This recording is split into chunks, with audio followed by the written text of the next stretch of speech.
Llegamos a la segunda parte del capítulo 2 del libro de Juan. Estamos en esta hermosa lectura. Espero que estos videos estén siendo de bendición para ti, que te estén animando a acercarte más a Dios, a leer la Biblia, a tomar tus notas y a crecer espiritualmente, porque esto es lo que nos va a ayudar a crecer y a madurar en nuestra vida espiritual. Así que bienvenido a este video. Como les decía, estamos en la segunda parte del capítulo 2. Aquí vamos a ver cuando Jesús echa a los mercaderes del templo, y esto va del versículo 13 al 25. Vamos a ponernos en contexto como siempre. Vamos a ver aquí el itinerario de Jesús. Recordemos que en el video anterior vimos cuando Él transformó el agua en vino. Y si no has visto ese video, te invito a que lo puedas ver para que puedas continuar y para que puedas llevar el hilo, digamos, de todos los temas. Después de revelar su gloria a través de la primera señal realizada en Caná, Jesús se trasladó inicialmente a Capernaum, acompañado por su familia y el grupo de discípulos que le seguían. Esta ciudad, situada en la ribera del mar Tiberias, sería posteriormente su base de operaciones durante su ministerio en Galilea. Aquí Jesús volvería y aquí sería donde Él desarrolla gran parte de su ministerio en Galilea. Aquí vamos a ver la ira de Jesús y vamos a ver qué es lo que pasa, por qué Jesús se pone como se pone cuando llega a Jerusalén. Pensemos que Él fue a Jerusalén y obviamente uno de los primeros lugares donde Él iba a ir a visitar era el templo, la casa de su padre. Imagínense la escena, Jesús llega a Jerusalén, llega al templo y se encuentra con un desorden porque su templo, su casa, la casa de su padre estaba convirtiéndose casi, por decirlo de alguna manera, en un mercado. Así que esto le molestó tanto y echó a todos los mercaderes, a todos los cambistas, a todos los que estaban haciendo lo contrario de lo que se tenía que hacer en la casa de su padre, los echó de ese lugar. Jesús echa a los mercaderes del templo. La Pascua de los judíos estaba cerca y Jesús subió a Jerusalén. O sea, Él fue a Jerusalén a visitar el templo. Eso fue lo primero que Él hizo. En el templo encontró a los que vendían bueyes, ovejas y palomas y a los que cambiaban dinero allí sentados. Haciendo un látigo de cuerdas, echó a todos fuera del templo, con las ovejas y los bueyes. Desparramó las monedas de los que cambiaban el dinero y volcó las mesas. A los que vendían palomas les dijo: quiten esto de aquí, no hagan de la casa de mi padre una casa de comercio. Sus discípulos se acordaron de que estaba escrito: el celo por tu casa me consumirá. Es importante pensar y meterse en la historia para entender esto, porque si tú lo lees así tal cual, bueno, no parece que fuera algo tan grave, ¿no? Pero piensa que cuando Jesús llegó, eso era completamente un mercado. Estaban vendiendo, estaban cambiando y además los precios por lo que se vendía eran precios que no eran normales, eran precios demasiado altos por lo que se estaba cometiendo por una estafa, por decirlo de alguna manera. Dato importante, que este templo fue construido por Herodes. Herodes, con sus intenciones de ser reconocido por el pueblo judío como su rey, comenzó la construcción del tercer templo, y construyó este templo. Para la nación judía, este santuario fue motivo de gran orgullo. En Marcos 13:1 podemos ver como uno de los discípulos le dice a Jesús: Jesús, mira qué templo, mira qué piedras, mira qué maravilla. Esto era gran orgullo para todos ellos. Sin embargo, Jesús quedó mucho menos impresionado. Pero ¿qué fue lo que ocasionó y lo que provocó esta furiosa reacción? Como les decía antes, el desorden, la falta de respeto, lo que se estaba haciendo en la casa de su padre. Se estaba haciendo todo lo contrario de lo que se tenía que hacer en la casa de Dios. Así que esto Jesús no lo iba a permitir y no lo iba a tolerar. ¿Por qué? Porque el templo de Jerusalén, en los propósitos de Dios, había de ser una casa de oración para todos los pueblos. Eso lo vamos a ver en Isaías 56, 6, 7. Ese era el objetivo de la casa de Dios y lo vamos a leer aquí. Y a los hijos de los extranjeros que sigan a Jehová para servirle y que amen el nombre de Jehová para ser sus siervos, a todos los que guarden el día de reposo para no profanarlo y abracen mi pacto, yo los llevaré a mi santo monte y los recrearé en mi casa de oración. sus holocaustos y sus sacrificios serán aceptos sobre mi altar, porque mi casa será llamada casa de oración para todos los pueblos. Así que este era el deseo de Dios. Esto era lo que tenía que suceder en la casa del Padre, en la casa de Dios. Adoración, exaltación, para que todas las personas que fueran con ese único objetivo, que era adorarle, que era exaltarle en este tiempo, que era ofrecer sacrificios a Dios. Pero el templo lo estaban desviando de su propósito. No era este el objetivo, no era hacer comercio, no era hacer un mercado en la casa de Dios. No era este el objetivo por el cual este templo había sido creado. Vamos a ver aquí en mis notas que considero importante saber y enfatizar aún más que el templo en Jerusalén era considerado el lugar central de adoración y encuentro con Dios para el pueblo de Israel. Ese era el objetivo del templo: adorar a Dios, exaltar a Dios y encontrarse con Dios. Recordemos que aquí estamos hablando antes de que Jesús muriera. Hoy en día nosotros podemos adorar a Dios y exaltarlo en cualquier lugar, porque gracias al sacrificio de Jesús tenemos esa entrada libre a su presencia, no importa el lugar donde estemos, porque lo que Dios busca es adoradores que le adoren en espíritu y en verdad, y no importa el lugar. Pero en este tiempo era así. En este tiempo todavía Jesús no había muerto y resucitado. Por lo tanto, este era el lugar central de adoración donde la gente se desplazaba para ir a encontrarse con Dios. Imagínense, esto es muy importante de saber. Y esto no estaba sucediendo porque las personas siempre iban a buscar al Señor, pero habían otras que estaban molestando y que estaban interrumpiendo esta búsqueda y que además estaban haciendo de la casa de Dios un comercio. Las personas acudían al templo para ofrecer sacrificios, iban para orar, iban para recibir enseñanzas, iban para participar en festividades religiosas, iban para encontrarse con Dios. Era considerado un lugar sagrado, era considerado un lugar santo. También me gustaría mencionar aquí, para ampliar más el conocimiento y para que sepamos un poco más, que en Mateo también se habla de cuando Jesús entra al templo y expulsa a los comerciantes, pero estamos hablando de dos ocasiones diferentes. En Mateo capítulo 21, versículos del 12 al 13, Jesús expulsa a los comerciantes diciendo que se han hecho de la casa de su padre una cueva de ladrones. En Juan dice que no hagan de la casa de su padre una casa de comercio, un lugar de comercio. En Juan, esta limpieza ocurre al comienzo del ministerio de Jesús, mientras que en Mateo ocurre al final de su ministerio, durante la semana de su crucifixión. En Mateo vemos a un Jesús indignado por el desorden y la falta de reverencia. En Juan vemos a un Jesús que muestra su celo por la pureza y la santidad del templo. Pero obviamente para los mercaderes del templo los intereses económicos primaban muy por encima de los espirituales. Solo les importaba el dinero más que la espiritualidad. Imagínense lo que pensaba Jesús, tantas cosas que pasarían por su cabeza. Qué impresión recibirían los gentiles que viajaban a Jerusalén y venían al templo buscando al Dios vivo y verdadero. Recuerden que se desplazaban personas de diferentes partes de los alrededores, precisamente al templo, para buscar al Señor y para encontrarse con el Dios vivo.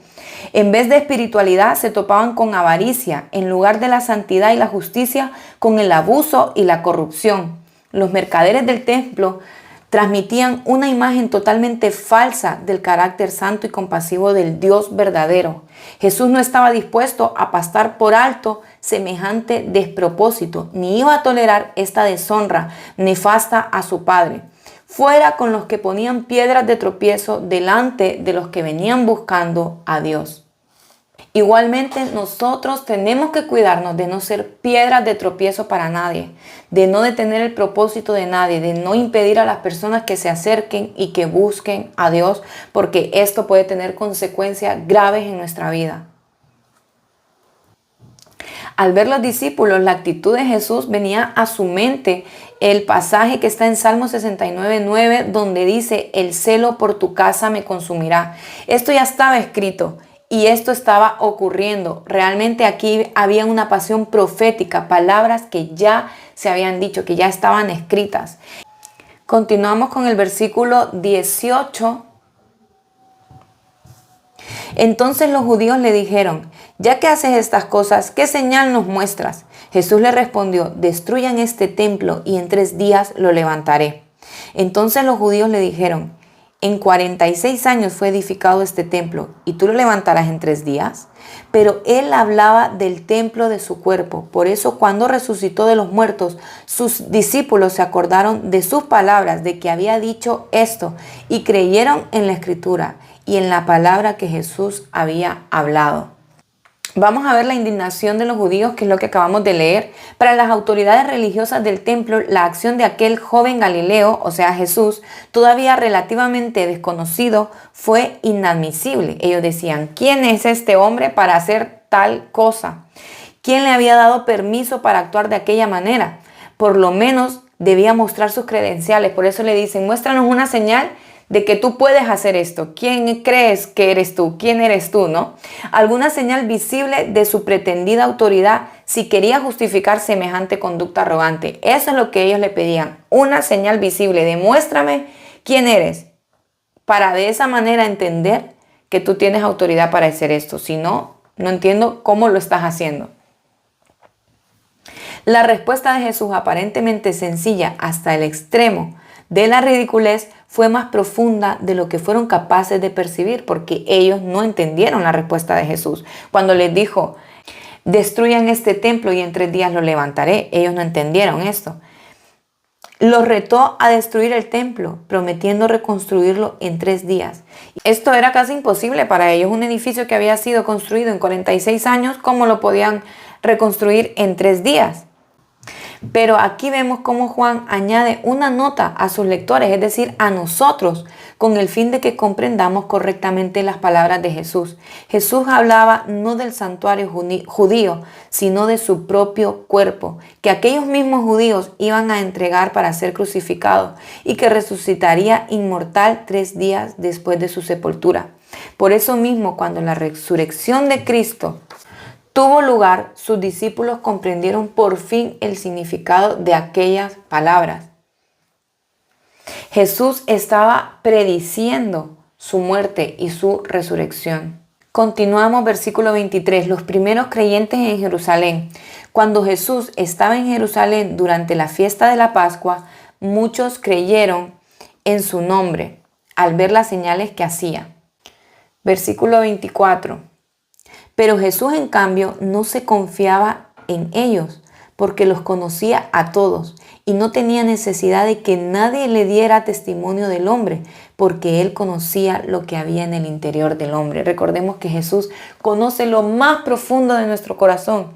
Jesús puede ver si tenemos una fe sincera, una fe verdadera o una fe superficial. ¿Por qué habían creído aquí algunos de ellos? Porque habían visto las señales. Pero Jesús quiere que nosotros, como hijos de Él, como cristianos, como personas que decimos amarle, seguirle, servirle, que creamos en Él por quién es Él simplemente. Aunque no veamos las señales, aunque no veamos lo que queremos ver, aunque no veamos la promesa todavía cumplida, pero Él quiere ver una fe genuina, no una fe superficial. Y aquí Él no veía una fe genuina en estos seguidores, en estos primeros creyentes en Jerusalén, sino que veía una fe superficial porque vieron una señal. Y vaya que Jesús no se equivocaba, porque miren lo que dice el comentario: todo lo que hay en el corazón del ser humano es visible a sus ojos. Más tarde, después de la alimentación de los 5,000 y el discurso suyo sobre el pan de vida, muchos de estos pretendidos discípulos le abandonaron. Esto lo podemos ver en Juan 6:66, que lo vamos a ver en los próximos videos. La fe cristiana verdadera no se fundamenta en la tradición ritualista religiosa, pero tampoco en el teatro del espectáculo y las reacciones superficiales, sino en la obra del Espíritu Santo produciendo una transformación verdadera y profunda en el corazón. Eso es lo que nosotros necesitamos como hijos de Dios, como cristianos nacidos de nuevo. Una transformación continua, día a día, y una fe que vaya más allá de lo que nuestros ojos pueden ver. Que aunque nosotros, como les decía antes, no podamos ver, nosotros podamos seguir confiando y seguir creyendo en que Jesús es el Hijo de Dios y que tiene el poder para hacer milagros, para hacer prodigios, para saber siempre y recordar que Él cumple sus promesas. Recordemos que sin fe es imposible agradar a Dios, porque todo nuestro caminar en Cristo Jesús es por fe y a través de la fe. Así que es muy importante esto. Nuestra fe, ¿cómo está hoy en día? ¿Cómo estamos ahora? ¿Cómo está nuestra medida de fe? ¿Es poca? ¿Es mediana? ¿Es suficiente? ¿Estamos satisfechos con la fe que tenemos a día de hoy? ¿O tenemos que seguirle pidiendo a Dios que nos dé más fe, que nos ayude a conocerlo más y que nos ayude a confiar más y más en Él, aunque no podamos ver con nuestros ojos terrenales las cosas suceder? Recordemos que la fe es la certeza de lo que se espera, la convicción de lo que no se ve. Que aunque nosotros no lo veamos, nosotros estamos convencidos de que eso por fe está sucediendo y que Dios lo va a hacer a su tiempo. No sé cuál sea tu necesidad, cuál sea la respuesta de Dios que estás esperando, pero que sepamos que el Señor lo va a hacer porque Él cumple su palabra. Y ya para concluir con este video, me gustaría resaltar las lecciones importantes que vemos aquí en Juan del versículo 13 al 22, que es lo que hemos leído. Santidad y reverencia. Jesús muestra su celo por la casa de Dios al expulsar a los comerciantes que estaban profanando el templo. Debemos tratar el lugar de adoración con respeto. Autoridad de Jesús también vemos aquí. Al expulsar a los comerciantes, Jesús demuestra su autoridad como el Hijo de Dios. Él tiene poder y autoridad para purificar y restaurar el templo. De esa misma manera, Él purifica y restaura nuestra vida cada vez que vamos a su presencia con fe, con un corazón sincero, a buscar su rostro. El punto número 3, importancia de la adoración sincera. Jesús dice que su casa es casa de oración. Nos enseña que la adoración a Dios debe ser sincera y centrada en Él y no en los intereses personales o comerciales. Y el punto número 4, la resurrección de Jesús. Su cuerpo se refiere...